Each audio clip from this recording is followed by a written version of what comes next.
को वोट दूंगा, मैं ये सोच करके वोट दूंगा कि मुझे नरेंद्र मोदी जी को प्रधानमंत्री बनाना है, फिर मैं ये सोच करके वोट दूंगा कि भाई इनेलो का प्रत्याशी अच्छा है। हाँ, मैं अगर किसी क्षेत्रीय पार्टी को वोट देके उन्हें लगता है कि भाई क्षेत्रीय पार्टी को वोट देके नरेंद्र मोदी के हाथ मजबूत होते हैं, वहां वो क्षेत्रीय पार्टी को वोट देगा। लेकिन अगर वहां पे नरेंद्र मोदी का ही अपना कोई उम्मीदवार है और वो डायरेक्ट वो सीधी वो सपोर्ट नरेंद्र मोदी का, यानी एक तो यार मशीन से आपको सांस आ रही है और एक डायरेक्ट सांस जा रही है, तो वोटर को डिसाइड करने में दिक्कत नहीं होनी चाहिए कि आपको किस पार्टी को वोट देना है। चलिए आशा जी, आप क्या कहना चाह रहे हैं? इन्होंने अभी एक बात कही, मैं सिर्फ उसका जवाब देना चाहूंगी। इन्होंने ये कहा कि जी कांग्रेस की गलतियों का कांग्रेस को एहसास हो गया है। मैं थोड़ा सा ये पूछना मांगती हूँ, क्या कांग्रेस पार्टी की ये गलती रही कि उसने भारत के विकास के लिए कार्य किया? क्या उन्होंने बैंकों का राष्ट्रीयकरण किया? क्या उन्होंने सारे देश के अंदर डैम वगैरह बनवाए? क्या उन्होंने एजुकेशन के अंदर इतना ज्यादा विस्तार और विकास आदि किया? क्या इतना बड़ा इंडस्ट्रियलाइजेशन किया? क्या चारों तरफ कॉर्पोरेट ये बीजेपी से जवाब देंगे, ये जवाब बीजेपी से लेंगे क्योंकि राष्ट्रीय पार्टी फिलहाल बीजेपी है। वो जवाब बताइए साहब, आप दोनों वो बात जब राष्ट्रीय परिदृश्य पे हो रही है तो जवाब बीजेपी से लेंगे। नहीं आप भी हाँ आप भी देंगे, हम आपसे भी जवाब देंगे, ऐसा नहीं है। मैंने उंगली उठाई थी उस समय भी मैं बोली नहीं, आशा जी को बोलने दीजिए। आप देखिए सारा वो टूट जाता है। क्या गलती थी कांग्रेस के अंदर? क्या इस देश को जिसमें आज अमेरिका का जो प्रेसिडेंट है ओबामा ये कहता है अपने बच्चों से भरी कांग्रेस के अंदर, वो डिक्लेयर करता है अपनी उसके अंदर कि you start studying like Indians, otherwise they would come and overpower you. बेरोजगारी बहुत बड़ी समस्या है आशा जी, देखिए बेरोजगारी मेरा आप एक बड़े मुद्दों को भूल रहे हैं। बेरोजगारी की समस्या इसलिए भी है, देखो मैं जो भी हमने आज तक जनसंख्या को कंट्रोल करने का कोई प्रयास किया? काम कांग्रेस को करना चाहिए। करा था कांग्रेस ने, कांग्रेस ने काम किया था। सर आप ये बताइए, हमने इतिहास रच दिया, हमारे देश ने इतिहास रचा है। आज का इतिहास है ये कि वर्ल्ड में कोई सिटिंग प्राइम मिनिस्टर कभी नहीं हारा है, उसकी पार्टी हारी है। सिटिंग हमने इंदिरा गांधी को हरा दिया था इस मुद्दे के ऊपर, she was sitting prime minister. उसके बाद किसी भी सरकार नहीं, वो कौन से सन की बात आप कर रहे हैं? 77 में तानाशाही जैसे आ रही थी, तानाशाही कांग्रेस पार्टी की थी, सबका मुंह बंद करने की इस देश की, क्योंकि शायद वो समझ चुकी थी कि जो विपक्षी दल इकट्ठा हो रहे हैं वो सिर्फ उस पर हारी थी कि संजय गांधी और इन्होंने की जनसंख्या के ऊपर जो उन्होंने कहा कि जी इन्होंने हर किसी का जैसे वो कर दिया। अग्रवाल जी, मैं आ रहा हूँ आपके पास, एक मिनट अग्रवाल जी जल्दी। मैं दो चीज बोलना चाहूंगा। पहली बात, जो विकास की बात कर रहे हैं, जिस देश की जो सबसे बड़ी समस्याएं जो दीमक की तरह चाट रही हैं, भ्रष्टाचार कांग्रेस से आया, देश का बंटवारा कांग्रेस से हुआ। 71 में 90,000 पाकिस्तानी सैनिक हमारे यहाँ से थे। हम ये पूरा सारा हिसाब कर लेते, ये सारे आतंकवादी जितने हमारे आसपास बट रहे हैं सब कांग्रेस की देन है। बांग्लादेश की शोषणता जो हो रही है ये सब कांग्रेस की देन है। हम जो आज अपने आसपास जितने भी छोटे छोटे देश है सबकी देन है। पिछले 20-30 सालों में वो हमसे आगे निकल गए। और कांग्रेस आज अपने आप को अगर थोड़ा बहुत विकास हो गया उसको देख के बोलते हैं कि हमने 65 सालों में विकास किया है। तो मैं समझता हूं कि आप कोई भी कंट्री का आपको ग्राफ दिख जाएगा, आपको पता चल जाएगा कांग्रेस की हकीकत क्या है। पहली चीज। और एक दो शब्द और बोलूंगा, मैं बहुत छोटा था जब ये इंदिरा गांधी वाली बात हुई थी, जब वो कहते ना इंदिरा गांधी का जो भ्रष्टाचार पनप गया था पूरा, तो वहां एक रांगड़ी हरियाणा में मशहूर थी कि एक किलो की बिक रही मक्का और गेहूं में घुन लग रहा धक्का। मतलब आज उस टाइम भी महंगाई मुद्दा था पूरे इलेक्शन और आज भी वही मुद्दा है।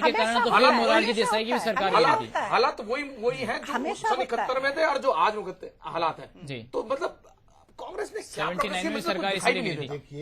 नहीं, अब हरियाणा की बात करते हैं। मैं आपसे जानना चाहता हूं, अगर आपके मुद्दे एक हैं, बीजेपी के मुद्दे एक हैं, फिर इकट्ठे होकर के चुनाव लड़िए ना, या फिर ये मुद्दा है कि कांग्रेस को हटाना है, या फिर मुद्दा ये है कि हमें सरकार बनानी है?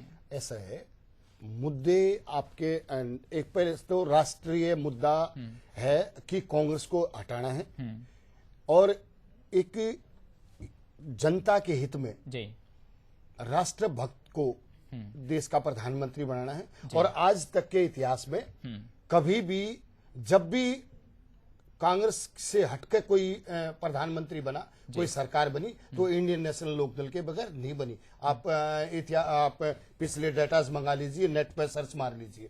और आज भी मैं ये कह रहा हूं, एक बड़ी जिम्मेवारी के साथ, इंडियन नेशनल लोकदल के सांसदों के बगैर सेंटर में प्रधानमंत्री नहीं बन सकता। और इंडियन नेशनल लोकदल एक राष्ट्रभक्त को, जिसको भारत की जनता चाहती है और जो कांग्रेस मुक्त भारत बनाएगा। और कांग्रेस महागठबंधन करने में दिक्कत क्या है?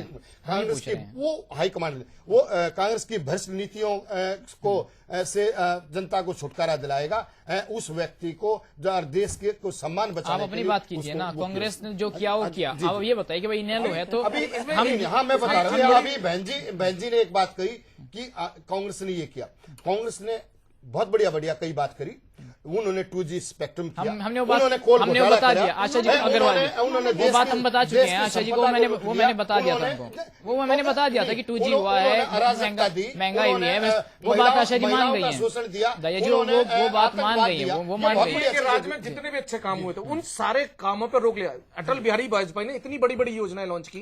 इवन दिल्ली मेट्रो का भी खुराना जी के टाइम में पूरा कॉन्सेप्चुलाइजेशन हुआ, उसको सारे श्रेय को कांग्रेस हमेशा दूसरे के श्रेय खाती रही है। अटल बिहारी वाजपेयी की नदी जोड़ने की योजना, सड़कों जोड़ने की योजना। लास्ट कमेंट में आप लोगों से लेना चाहूंगा अग्रवाल जी, अगर जब मुद्दे हैं प्रधानमंत्री बनाना चाहते फिर गठबंधन में दिक्कत क्या है? मैं लास्ट कमेंट आप लोगों से चाहूंगा पहले आपसे। देखिए, सबसे बड़ी बात यह है कि हर आदमी, हर पार्टी का अपना एक विजन है और हर पार्टी की अपनी एक एस्पिरेशन है, राइट। हो सकता है कहने की एस्पिरेशन मीट आउट नहीं हो। मैं दाहिया जी की इन लोगों का अभी भी इसलिए सम्मान करता हूं क्योंकि बावजूद इसके एस्पिरेशन मीट आउट नहीं हुई, हम दोनों फील्ड में अकेले जा रहे हैं। हज की इतनी बुराई कर रहे हैं पूरी बात कांग्रेस की बी टीम है तो वो आपके साथ है, कांग्रेस की बी टीम तो कहीं ना कहीं आप पहले मैं इनकी बता दूं फिर मैं हजका के बारे में बताऊंगा।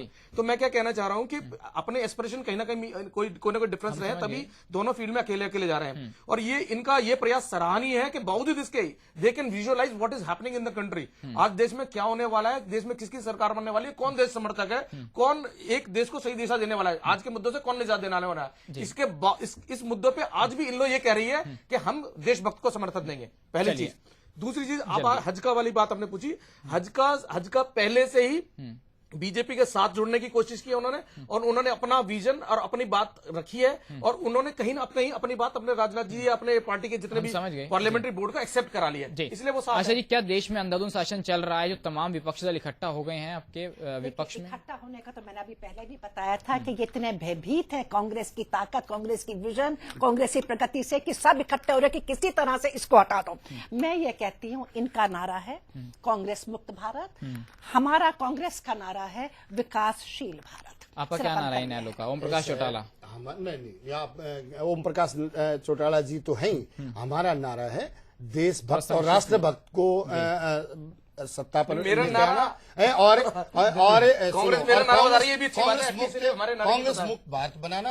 और ये नारा हमारा गठबंधन की बात पूछ रहे थे, और जो गठबंधन है वो इसलिए नहीं हुआ क्योंकि एक भ्रष्ट, आपके तो कई नारे थे। अब जो भ्रष्ट कांग्रेस की बी टीम थी वो बीजेपी के साथ। चलिए, ये भी आरोप आप लगातार लगा रहे हैं शुरू से कि जो कांग्रेस की बी टीम है बजरंग पार्टी, जो विजय कामली जो भारी हो, कुलदीप तो इन बीजेपी के ऊपर बड़ा भारी बोझ है, और वो जो है ना वो एक बहुत, चलिए देखना होगा कि ये बोझ जो है, चलिए जब भी बीजेपी इस बोझ को उतार के फेंक देगी तो ठीक है, वो उनको भगवान सद्बुद्धि देगा। चलिए, बहुत बहुत धन्यवाद आप तीनों मेहमानों का, आप स्टूडियो में आए और आपने इस विषय पर अपनी राय रखी।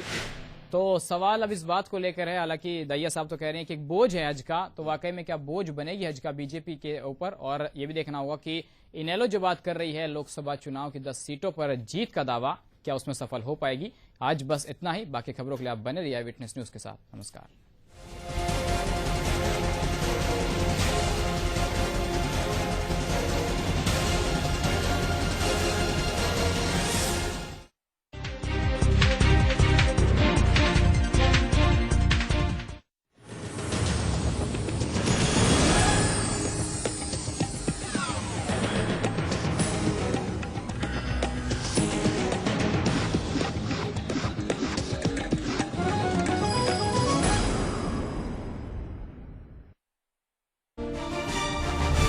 आया चुनावी मौसम, नेताजी खुलकर कर रहे हैं तिकड़म, तोड़ते पुराने रिश्ते, बनाते नए समीकरण, पाला बदलते ही बदल जाता है नेताजी का मन, बदली सोच, बदले अंदाज, बदले बोल, बदल गए नेताजी। देखिए शनिवार शाम 6 बजे खबर खास सिर्फ आई विटनेस न्यूज पर।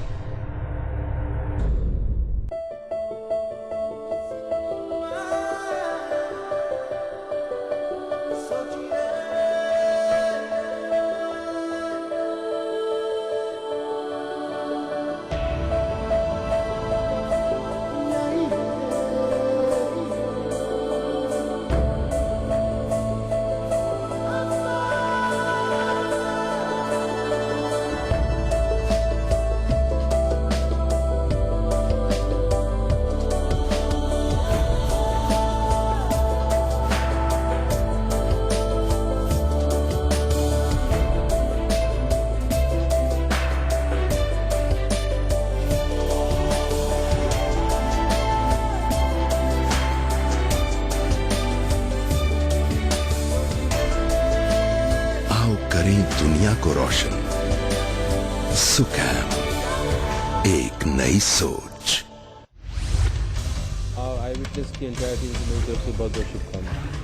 हरे रंग बरसे भीगे चुनर वाली, रंग बरसे। रंग में छिपी खुशी, रंग में रची बसी, रंग नवबहार, रंग ही त्योहार। आओ इन रंगों में रंग जाए, खुशियों के संग होली मनाए। आई विटनेस न्यूज की तरफ से होली मुबारक। रंग बरसे। आया चुनावी मौसम, नेताजी खुलकर कर रहे हैं तिकड़म,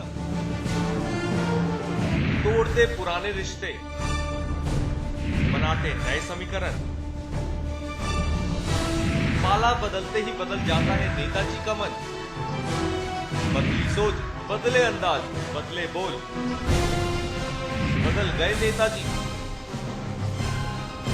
देखिए शनिवार शाम 6 बजे खबर खास सिर्फ आई विटनेस न्यूज पर।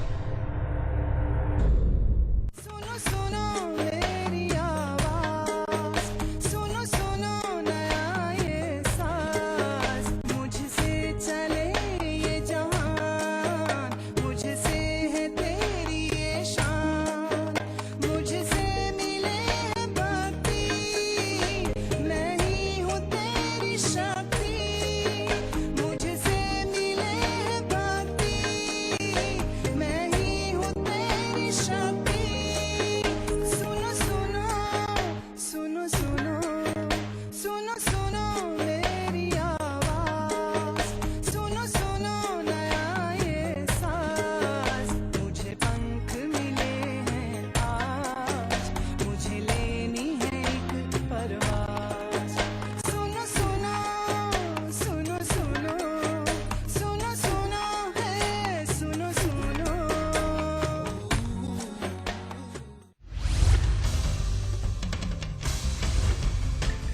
एक नया चैनल आई विटनेस और शुरू हो रहा है। मैं आपको बहुत बहुत बधाई देती हूँ। और देखिए चैनल का मकसद क्या है कि जनता की जो बातें हैं वो आम आदमी तक पहुँचाए। और नियत ईमानदारी के साथ आप लोग काम अगर करेंगे तो जनता जो है आपको जरूर देखेगी। मैं आई कम इन डॉक्टर? 2 टाइम ब्रश किया। ब्रश तो पहले भी करता था डॉक्टर, पर गम ब्लीडिंग फिर भी होती थी। और अब प्रॉब्लम गॉन। बाइक करो। देखा, no gum bleeding. Thank you doctor. Thank you Dabur red paste बोलिए। अगर ब्रश करने के बाद भी आपके दांतों में प्रॉब्लम्स है तो अपना रेगुलर टूथपेस्ट बदलो डाबर रेड पेस्ट से, क्योंकि इसमें है 13 आयुर्वेदिक तत्व जो दांतों की प्रॉब्लम्स को रखे दूर। दांतों में दर्द, पेस्ट नहीं किया तो अब कर लो, और डाबर रेड पेस्ट से डेंटल प्रॉब्लम की छुट्टी करो।